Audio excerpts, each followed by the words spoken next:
we go then, the Tissot sprint underway in the Grand Prix of Japan, and Jorge Martin does absolutely nail the start of pole position. Jack Miller's made a superb launch as well on the factory KTM. He's going to slip up the inside of Pekka Bagnaia. Also away with an aggressive on the inside of both Bezzecchi and Bagnaia is Brad Binder. We have two KTMs inside the top three. Bagnaia's had a poor start, immediately back to fourth. Yeah, Binder was the quickest off the line. Bezzecchi did not get away well. He's back behind Marc Marquez, who's off to a great start. Marquez is up into fifth now. Bezzecchi down to sixth. It's been a good start to the sprint, all told, for Pramac. Not only Martin getting away at the start with the KTMs up behind him, but Johann Zarco away well as well. In fact, he looked like he was up the inside in the background of Marco Bezzecchi. He is indeed. Johann Zarco really doing his teammate a turn here. He's passed Bezzecchi into the top six. Marco Bezzecchi, big crash at turn 12 at the start of Q2 this morning, and he came over the line to start this lap 4 down in 7th place. He's dropped 3 tenths behind Johann Zarco already. Coming from a long way back here is Bezzecchi on the inside of Zarco. That is brilliant by Marco Bezzecchi. There's nothing that Zarco could do about that. Here comes Bezzecchi on the inside, potentially of Marquez, going through the sweeping fast turn 7. There was no way through. This is the particular part of the race chart where Marc Marquez will fear he's going to come under attack. This was where Bezzecchi attacked Zarco last time around. He's fairly alongside before he even arrives at the braking zone. Marquez will have no answer to that. Marquez tried to top it out, they both go wide, they both go really wide. Marquez and Bezzecchi, then it's a gift, isn't it, for the likes of Zarco and Aleix Espargaro.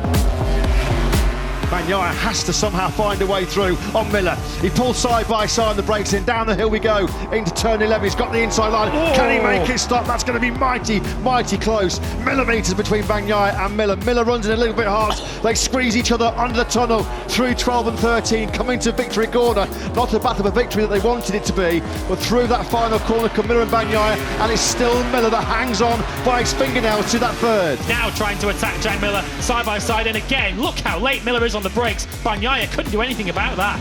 Well, Miller's gone wide on that sweep, and it almost lights up the rear tyres. He's desperate there with lean angle on the power just to try and keep Bagnaia at bay. Miller somehow standing firm here. What a ride this has been from Jack Miller. Bagnaia's attacked into turn 11, he's attacked into turn 3, he tried into 7 last time around, and he's not close enough this time on the brakes. You can see again how much more confidence Miller's got, although again he drifts out wide, and this time Bagnaia will gladly take that one. He's now ahead of Miller before they turn in to turn 12, and Miller, finally, his brave resistance is broken. We're keeping tabs on the left-hand side of your screens on Marco Bezzecchi's progress as well, who's back where he was a couple of laps ago. In fact, as you can see now, he's going up the inside of Marc Marquez. He made a mistake last time he tried to overtake Marquez, and this time into turn 7, he gets the move cleanly done. So Bezzecchi now up into 6th place, with Johann Zarco having broken clear of Marquez as Bezzecchi and Marc went wide into turn 11 a couple laps ago. That's probably as far as Bezzecchi is going to get up the order.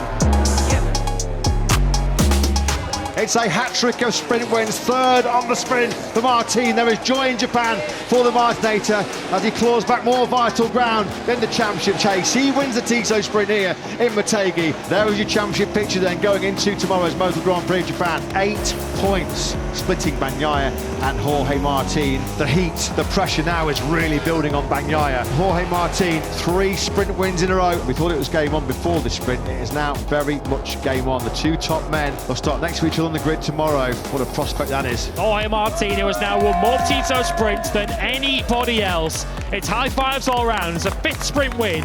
Moves Martin ever closer to Pecco Bagnaia in the title chase.